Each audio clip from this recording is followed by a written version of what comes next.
Каждый дом начинается со двора. Первое знакомство гостей и просто прохожих начинается с внешнего вида жилья и его благоустройства. Ведь не случайно говорят, что встречают по одежке. Теплые впечатления от увиденного оставляют и внутриквартальные территории домов по улицам Матросова, 45 и Пионерская, 17. Депутаты данного округа совместно с жителями постарались создать здесь уютную, комфортную обстановку. Мы совместно с жильцами помогли, они нам установили площадку, где поставили новые качели для детей. Дети радуются, веселятся. У нас в дворе, значит, почти 500 детей. Они очень рады этому. Вот проводится сегодня праздник двора, значит, дети вышли, радуются, играют. К участию в акции привлекаются не только закрепленные за округами депутаты, представители товарищ собственников жилья и члены молодежного парламента, но и образовательные учреждения.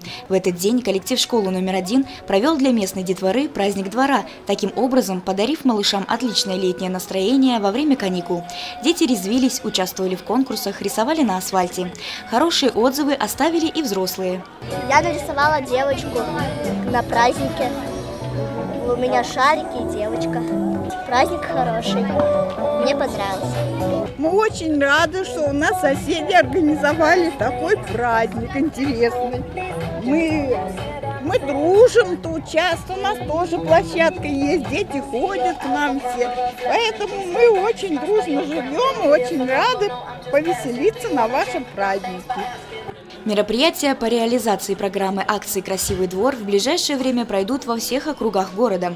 Организаторы надеются, что акция поможет жителям ближе познакомиться друг с другом, укрепить добрососедские отношения между домами, дворами, а впоследствии найти общий язык при совместном решении актуальных проблем управления многоквартирными домами.